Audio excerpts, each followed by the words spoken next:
Hey, KU fans, welcome back to another episode of the KU Sports Hour here at KUsports.com with Benton Smith on game week. I am Matt Tate.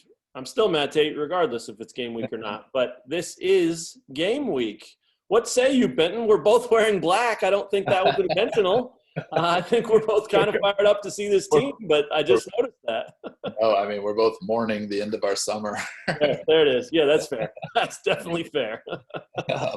Yeah, I mean, this is what everybody's been looking forward to, and I feel like it's probably different for Lance Leipold and his staff, and that they've been like, I obviously they're excited about having this season, but everything's been sped up since they didn't have a spring and they had to cram everything into a camp that lasted 2 weeks, and then the couple weeks of practice they had after camp ended. So it's been a lot, and I know that the players we talked to are fired up to finally get this thing started, and they've obviously been looking forward to this for months, because that's what you live for if you're playing college football, is to actually play those games, which only happens 12 times a year. So right. There's so much buildup, and I think a lot of people are excited that this new era is about to get started. Yeah, put yourself in Lance Leipold's shoes and exactly feel that emotion, right? I mean, whether it's players or, like you just mentioned, or coaches, I mean, this is what they do. They want to go out there and show that their work's paying off, and show that they're studying and game planning and scheming is superior to their opponents, and tally a win in the win column. That's obviously game night's the best, right? But like, for this version of Lance Leipold, where everything has gotten kind of turned on its head this offseason for him, I would imagine there's some excitement, because you want to go out and do what you do, but there's got to be some nerves that maybe he wouldn't otherwise have.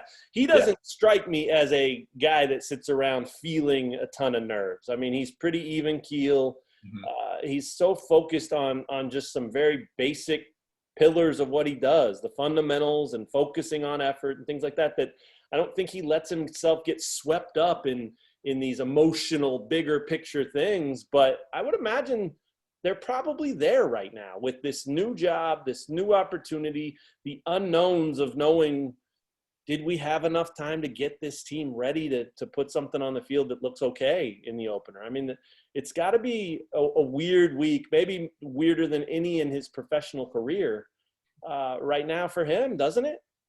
Yeah, and I think you mentioned like he's probably not worrying about a lot, but I think he's probably thinking about all the different areas where he would like to see this team better, Sure. Because, I mean, he's just kind of like a perfectionist when it comes to what he wants out of the guys on a snap-by-snap basis. So I'm sure he's thinking about those things, thinking about like something he saw at practice today that, he's like, God, we should have been way better at this particular thing by now. And he would never say that in public or anything. Right. That's the kind of conversations you have with coaches, and you don't want to kind of say anything negative about your team, especially heading into a season opener. But I think that I think that probably also for him, this has got to be a cool moment. Like, this guy has grinded through a coaching career, and now he's finally got a Power 5 job. So he's not someone who's going to like look be doing like jumping up and down the sidelines like, oh, I'm finally here, I'm finally at the Power 5 level. But it's got to be kind of a thrill for him to finally achieve this job after he did such a great job at the D3 level, got the opportunity at Buffalo and turned that thing around, and now he's got the biggest challenge of his career. So I mean, it's got to be all types of emotions for him, even if it's just inward and he's pretty even keeled through it all. Yeah, that's a good point. I mean, nerves, anxiety, excitement, all those things. That's a very good point. I mean, it's got to be a wild time to be him. I did ask Mike Nowitzki, Dirk, as they call him, that you've written about, and every time I hear his name or see him or talk to him, I just can't get over it. I love that so much, as do you, I know, being Mr. NBA like you are. So, but I asked him, this week about that very thing. What's Lance Leipold like on game day? Because a lot of these KU players don't know. Right. Some of the coaches do, and obviously a handful of the players do. But, I mean, he described a guy that was very much exactly what you just said, pretty even keel. But he did say, and it was kind of a surprise to me, he did say he's fired up. He's an emotional dude out there, and he'll show that he's locked in and the intensity is up and he's got energy and, doesn't mean back handsprings, doesn't mean the Tiger Woods fist pump. I mean, not anything like that necessarily, but don't be surprised if you do see it. And I think that's probably something that if it does show up organically and it is just who he is on game days, I think that'll probably endear him to KU fans. I mean, there's been a lot of that talk, whether it was back to the Turner Gill days or the Les Miles days, where people were wondering if that microphone was even on or even down on his headset. I mean, that's been the talk out there. And so for them to see a guy that has some fire on game day, and to be fair, David Beatty had some fire. He tried to show that. And, whether it was dropping F-bombs on national television that became the greatest GIF in the history of the world, or spitting excessively over and over and over, he had some energy and fire. But it'll be really interesting to see, how Lance is wired in that regard. And that's why I was kind of interested to hear what Dirk had to say about that, because he's seen it. He has seen it, but he hasn't seen it at this level. He hasn't seen it with the stakes quite this high. And so I think you can prepare and you can predict and you can kind of guess what it's going to look like. But, I mean, I don't think anybody knows, including Lance Leipold. I mean, this is all new territory for him too. So that's something that will be fun to watch kind of outside the lines on Friday night. But between the lines, there's a football game that's going to be played. And if any of you are regular podcast listeners here at KUsports.com, you might recall over the last few years, Shane Jackson and I used to do an over-under before every game, an over-under podcast that was, more or less pick a few stats and predict if it's going to go over or under. And I think Shane asked Twitter, and we competed against Twitter, and we got schooled by Twitter. So join the list there, right? But I thought about keeping that alive, but with Shane gone, we just don't really have the time. Benton's got plenty of writing to do. We've got these to do. So, we're going to let that one go, but it's okay, because I really think this year there's just one number that matters in the over-under conversation with Kansas, and that is one. It is one. Over one victory or under one victory. What say you? Zero? I mean, or over? I mean, we're going to just jump right in here and start there and see where it goes. But I'm putting you on the spot. Yeah, the under is pretty depressing, because you can only go one spot under one. Correct. And Correct. that O would mean this team would lose all of its games, which, obviously the fan base would not enjoy even a little bit. I don't know. Is that the number that's out there in Shane Jackson, Las Vegas land? Yeah, I've seen 1.5 and 1. I think early on it was 1, and it might be 1.5 now. So we'll give you the benefit of the doubt there to give you a little room under if you want to go under. Plus 1.5 is a harder number, I think. I mean, I think that 1, you can say over or under, and you can feel like, hey, I might push, but at 1.5, you're not pushing. So let's go with 1.5. We'll say that 1.5, and I will let you answer off of that now. Yeah, gives you wiggle room. Just a tiny bit, right? I think I would probably go over. But I mean, it is something you have to think about, because this is a program that has been down for so long, and it's going to take some time for even Leipold and his staff to potentially turn this thing around. So to me, 2-10 has seemed like a likely outcome. I feel like, obviously you're the favorite in the opener, and because you're playing like a pretty challenging non-conference schedule outside of that, with trips to Coastal Carolina and Duke, right? I feel like nothing else is really guaranteed, because obviously, the rest of the Big 12 is ahead of you. You've been trying to play catch up with the other 9 teams for years now. And it's not going to happen overnight. So, but I think I just have like enough confidence, kind of the coaching staff, the infrastructure they're putting in place, some of the talent that they have coming back, and some of the talent that they brought in the off season, that I think they can get to 2. Just, you score an upset off of somebody at some point along the way in Big 12 play, that type of thing. To me, that's realistic. There you go. That's fair. And, hopefully for the sake of KU fans, I'm way off, and, they get to rub this in my face because, the team won 4 games or something. 11 games. Oh, yeah, right. Yeah. I think if they won 11, they wouldn't care at all about you. They would be so euphoric and probably in a constant state of some sort of like unknown.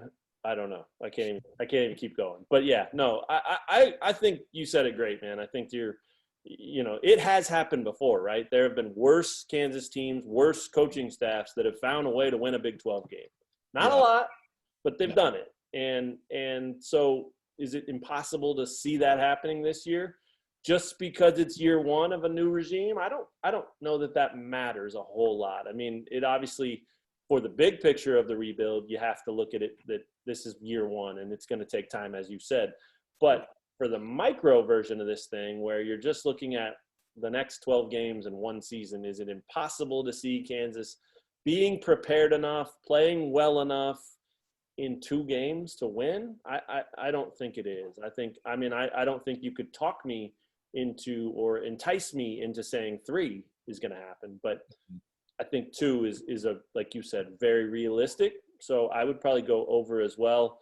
I have a long standing rule, both as a journalist and as a common sense human being, that I would never, ever bet either way on anything to do with Kansas football, because if I lost that bet, I would always say, you should have known better.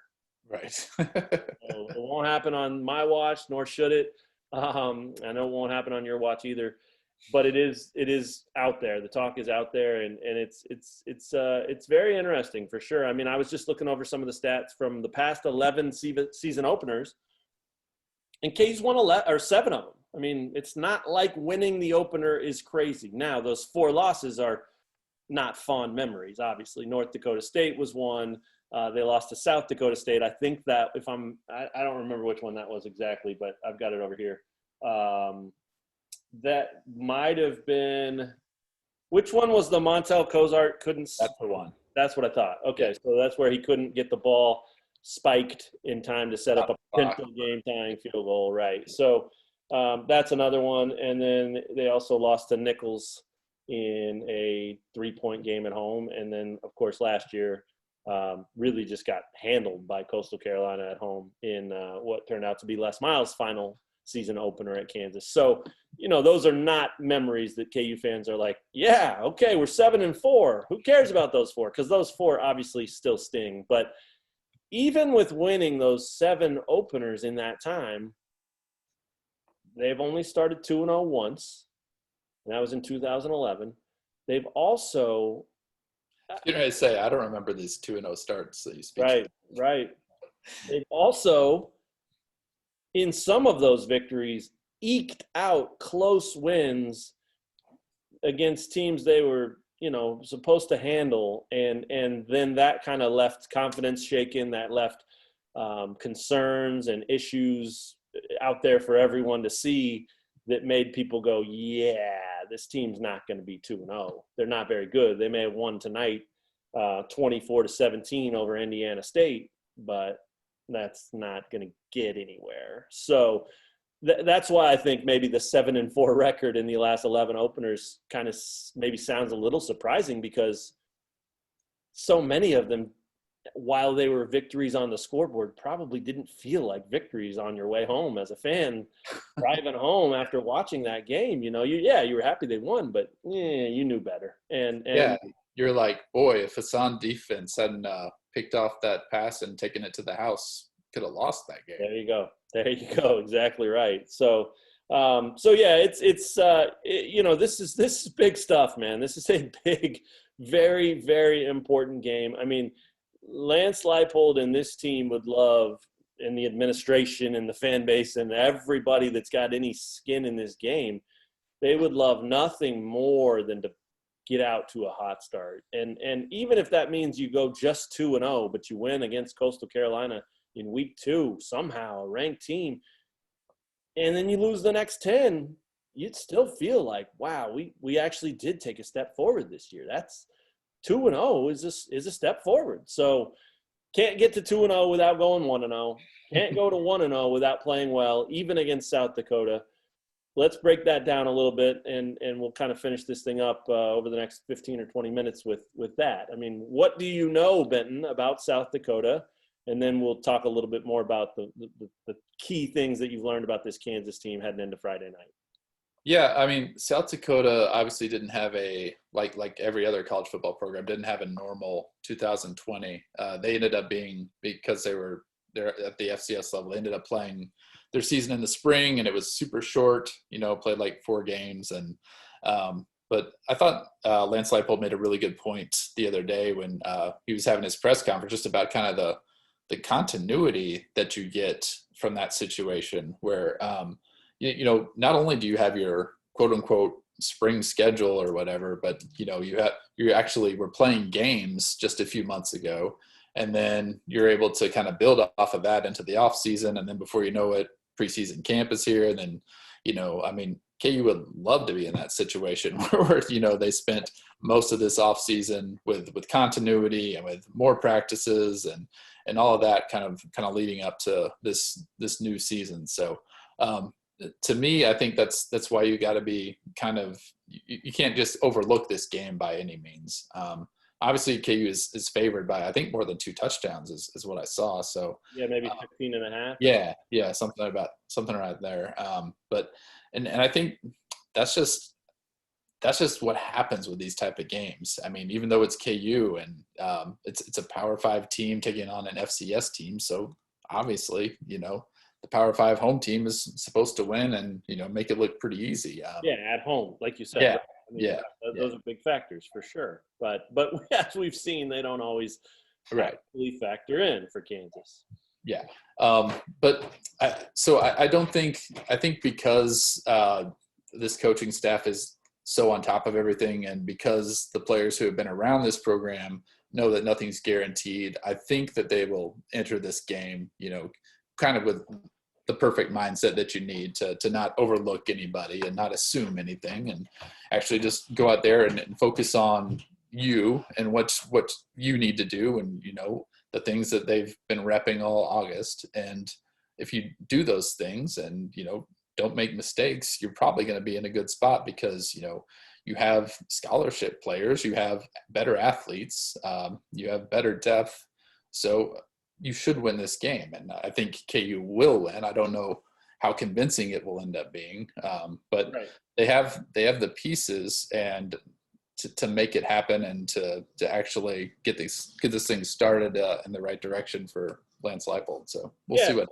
That's perfect segue to what I was going to say. I mean, that's exactly right. Like, let's envision, let's look into the future and say this KU team wins this game by, 28 points or something, 35-10. That's only 25 points, but we'll say that, and let's say they do it with an offensive line that just dominates, and they just hand the ball off to Velton Gardner and Devin Neal and Mari Pesic-Hickson, and they just keep dominating the line of a scrimmage on the offensive side of the ball, and they run all over these guys, and they score touchdowns with their backs, and that's the 35-10. It controls the clock. It controls the game.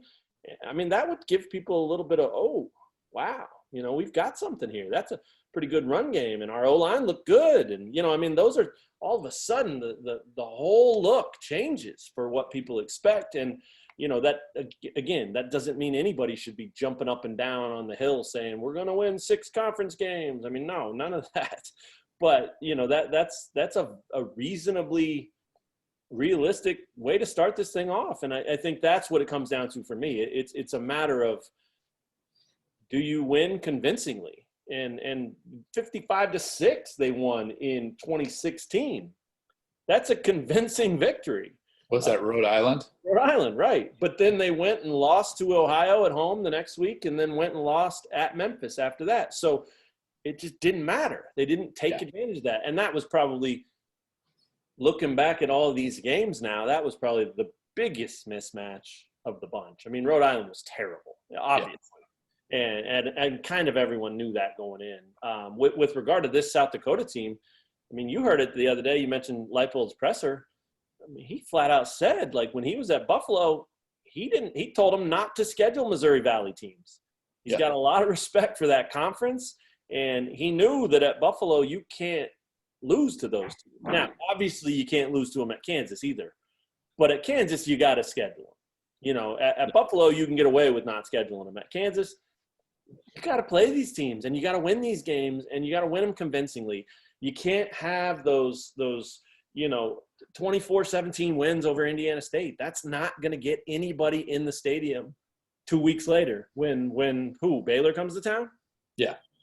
You want people to want to come back, right? And that's what I talked to Kenny Logan about this week, and have talked to a lot of guys about. I mean, their focus is, they're excited to get back out there under the lights and show the fans what they're about and all that. But again, they're locked in on the idea of, let's just execute and do our job, because if we do that, then we will show people that we are worth watching. And then we will show people that it's worth coming back. And they would love nothing more, win or lose at Coastal Carolina. They would love nothing more than to give their home fans a reason to want to come watch that Baylor game. And they have an opportunity to do it here. I mean, South Dakota is no joke. Obviously, they like you said, they have that continuity. They've got some returning players. There's a lot of familiarity they have that's an advantage that Kansas doesn't have within the program. But yeah, the line tells you something. The fact that it's at home, the fact that this is a Kansas team that does seem to be in a different place than all these others have been. If it doesn't go well on Friday night, I don't know what you do then, man. I guess you just take a deep breath and move on to the next one and try to keep building. But I do think it will go well. Like you picked a win, and we don't have to do scores. I don't care. I do get the feeling though that it'll be sort of in that, 35-13, 35-10.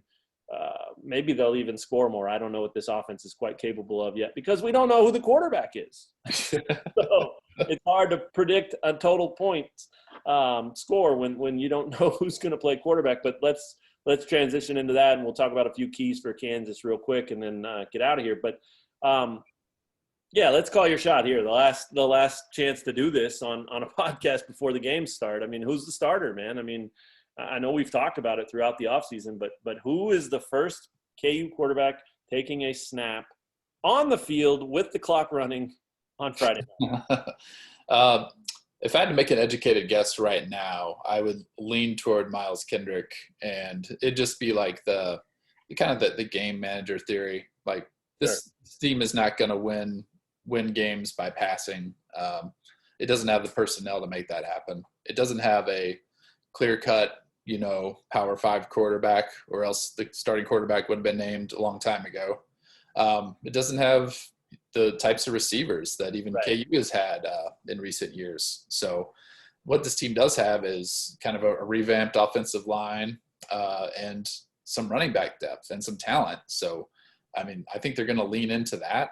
And if you are doing that, you don't need Miles Kendrick to do a whole lot. You just need a quarterback who can go up there and be comfortable and kind of command the line of scrimmage and make sure they're in the right plays and check down to something else if you need to. And I think he's that guy among that trio right now. And, if you're only throwing the ball like 12 or 13 times and you're doing that built off of whatever you've done in the running game, I think Miles Kendrick can actually be effective too. So that'd be my guess of where this thing is headed into the opener. I would think that it's, lots of Belton Gardner, lots of Devin Neal, Amari Pesek-Hickson, and a little bit of passing game at just the right times. Yeah, maybe some tight ends, right? Like, I mean, they've got a pretty strong tight end room, it sounds like, and those guys are going to probably find a way to get open. I mean, I think that KU doesn't have crazy good talent at receiver, but they've got players that could break out, right? And you got a pretty steady dude in Kwame Lassiter, who you know what you're going to get from, and I think he's a terrific receiver. He's not an all Big 12 guy. He's not going to be on the Biletnikoff award list or anything like that. But he's rock solid. You know what you're going to get. And then the rest of that group is maybe a year from now we're talking about those guys in a different light, but right now we just haven't seen it and seen it enough anyway. So I think that, there's still some talent at that position. It just needs to kind of be proven. And I think that's where, based on that game management scheme that you just sort of outlined, there's a lot of room for tight ends to make plays in the passing game and pretty high percentage easy plays, which would obviously help whatever quarterback it is, but certainly would help Kendrick. You could see a line of, 11 for 13 for 172 yards and a touchdown, and then most of the damage on the ground. I mean, that would be maybe 172 is a little high, even 132, whatever. But like that, don't get caught up in the stats if you're looking at these quarterbacks and you're worried about, well, Miles Kendrick was 11 for 13 for 130 yards and a touchdown. That's not sexy. Who cares? How did it look? If that's the guy, did it look like he was in control? Did it look like he fit the offense? Did it look like everybody was on the same page? I mean, those are the things you want to do when you're trying to evaluate where the quarterback position's at. I think this is how I feel about the quarterback. I think it's Kendrick or Bean. And I know that might shock some people because Daniels is obviously a guy that has some experience, but my guess with Jalen Daniels is that he's still maybe a little bit of the future, and he could still be a guy that factors in. He just didn't get a fair shake last year. He got a chance, he got opportunities, but that is no way to go out and get your first taste of this college atmosphere. The team around him wasn't helping him much. His O-line obviously didn't help him at all. The coaches weren't even helping him in some ways. There was a lot more than any true freshman probably normally would have kind of flying at him. So I think you have to throw that year, while he did learn and gain some stuff from it, I think you have to throw that year out a little bit. And so this is kind of his big year, developmentally, I should say. And there's nothing wrong with him kind of taking this year as another year to learn, and then maybe he's even more ready next year for 2 or 3 years of a starting role. And maybe we're dead wrong. Maybe he's going to start on Friday night. We don't know. But Kendrick's more of that game manager like you talked about. He might fit what they're looking to do right now a little bit better. And then Bean, the reason I think he's still alive and could be the guy is because, number one, he does have real college football experience. Granted, it's not here, but he's played real games and has shown how to handle himself out there. The other thing is, if this is all about running the football and attacking on the ground, he does that better than the other two by far. So yeah. I think there's some excitement potentially around what he could offer, as another running threat with those other backs that you mentioned. So, flip a coin for me. I mean, I would, if it were me, I haven't seen any of these practices or anything, so I don't have a real basis for this. If it were me, I'd probably go with Bean just out of the hope that his ceiling's higher. But if you're looking to be steady and maybe play the safe route, it probably is Kendrick. And so we will find out, and we will find out how much that even means after that first series, because I don't know if this is a thing that's going to be decided or solved just because the first game got here. I think it could still be ongoing, and maybe the competition.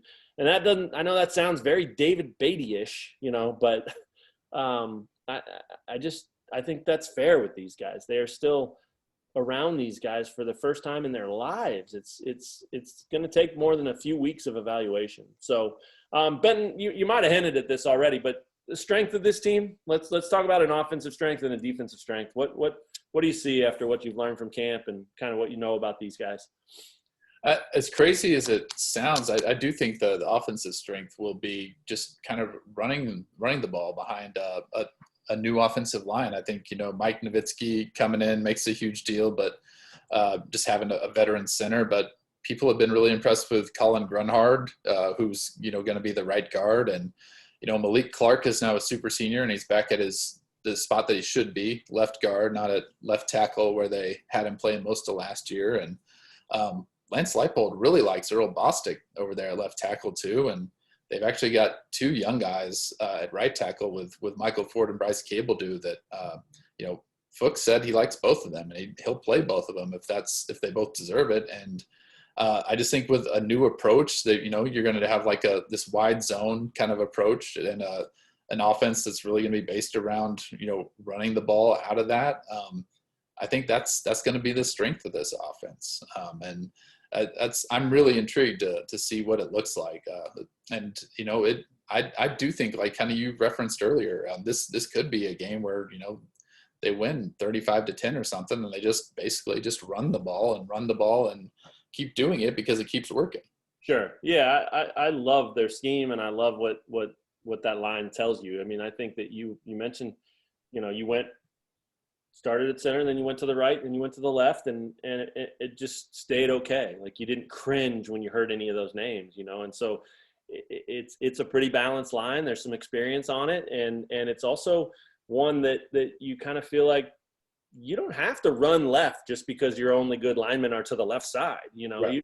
You can go either way, and I agree with you. I think the Grunhard-Nowitzki thing, them teaming up inside there at center and right guard, I think that's a cool dynamic. I mean, I think that, Colin Grunhard was obviously a walk-on up at Notre Dame and didn't play a ton, but that's Notre Dame. That's a different level. They're competing for national championships, and this is Kansas, and he's ecstatic to be here. And I think he was a great player coming out of Bishop Miege. And, he's a talented player, and he's got a ton of experience and knowledge. So I think that's an upgrade. I think he can help, and him and Nowitzki.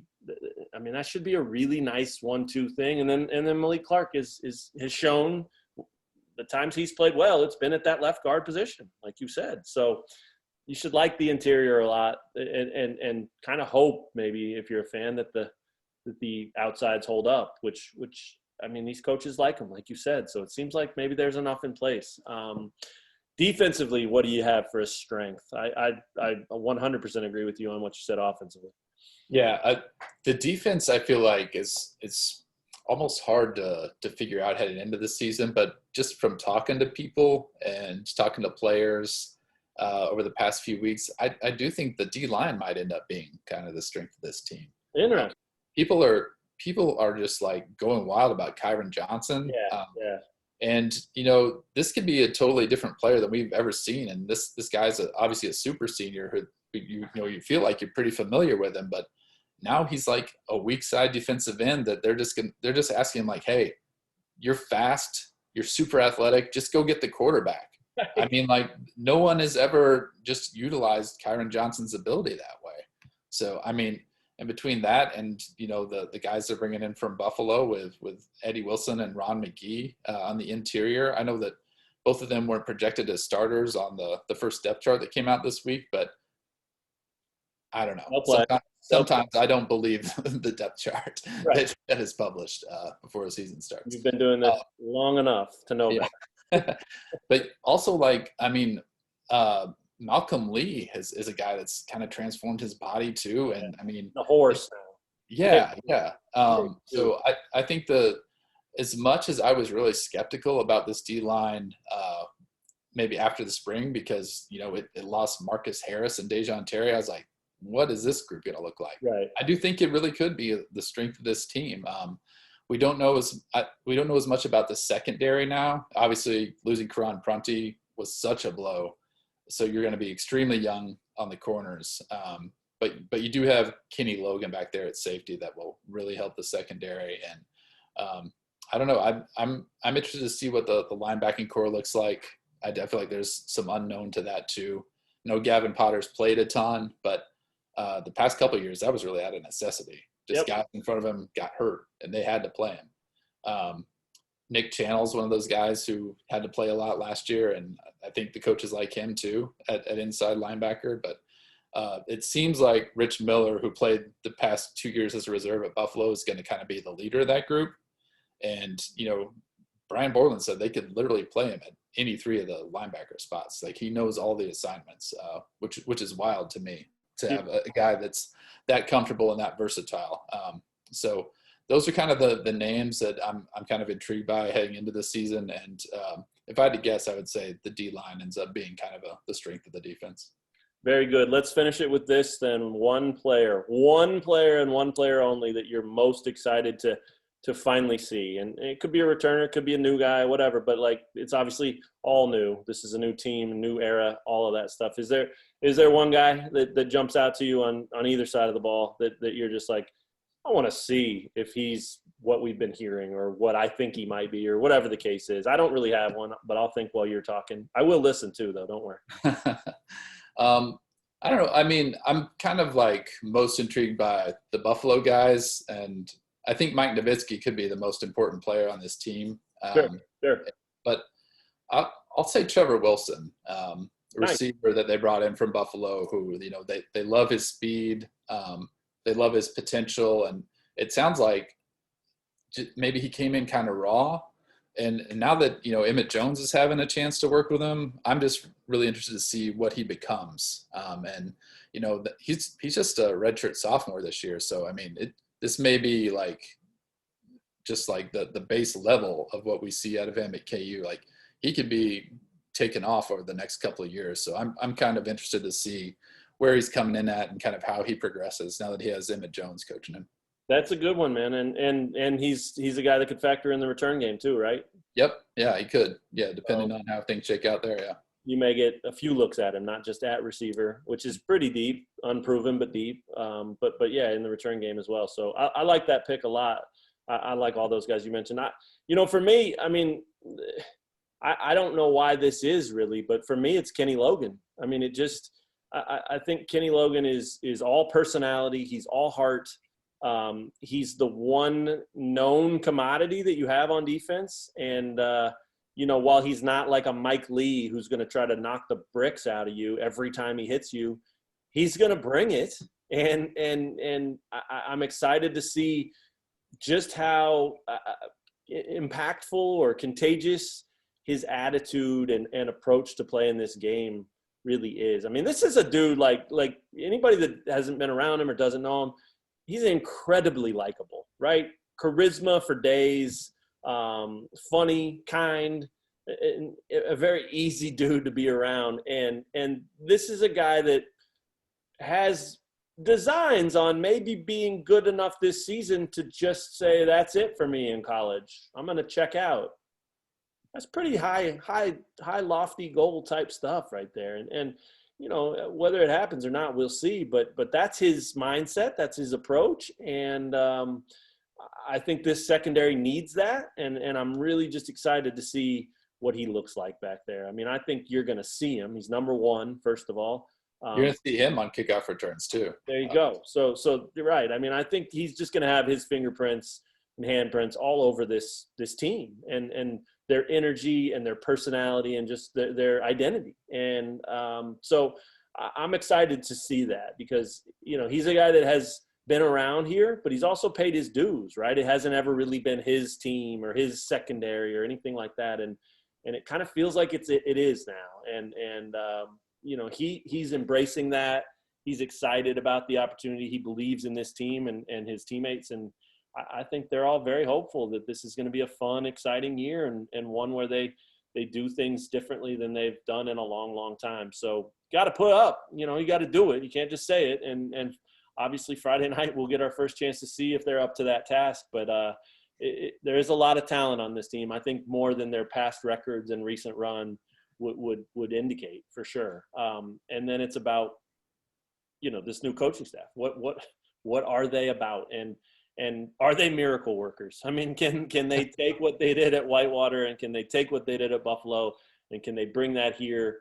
Over time, I think a lot of people believe they will, but are they that good that we'll see signs of it night one? I mean, that if you do, get excited, man. That'll be big time stuff. If you don't, give it time, right? Put a little patience behind it and just watch Lance Leipold and his crew do what they do. And see if it does look different in November than you're used to. And maybe you care more then because they're building it and developing it. So that'll be really interesting. I'm pumped that the game's here. I want to see what these guys look like. Give us your final thoughts, Benton, and then we'll get out of here. The opener, though, as you guys all know, 7 p.m. Friday night, not Saturday. I almost said Saturday. 7 p.m. Friday night at David Booth, Kansas Memorial Stadium. Under the lights, KU against South Dakota in a massive season opener for the home team. Benton, bring us home. Yeah, I mean, I think this is the game you really want to tune in for a number of reasons. Probably the top of that list is this is probably their best chance for a win all season, right? We talked about, this could be a 1-11 team potentially. So this is a game you're going to want to watch for, not only because it's game one of the Lance Leipold era, but game one of the season. And you haven't seen so many of these players in a KU uniform before, but also, it's kind of lets you know what you're going to be able to expect in the weeks ahead. And even though it's not like the truest form of the highest level of competition, since you're facing an FCS team, I generally feel like most KU football fans are, kind of pumped up to finally see this thing get started. And I'm obviously interested to see what a Lance Leipold coach team looks like, and kind of just watch the progress throughout the year, because I do think the team's going to get better during the season, regardless of how things happen in week one. There you go. Well said. It's going to be a lot of fun to follow. Make sure you keep an eye on Leipold on the sideline too, if you're there or if you're watching, just to see if those guys were right. Does he have energy? Does he do a back handspring? We'll find out. Friday night, 7 p.m. at Memorial Stadium. Benton and I will be there, and we'll have all kinds of coverage at KUsports.com. Thanks for checking out the KU Sports Hour, and we will see you guys on game night. Take care, everyone.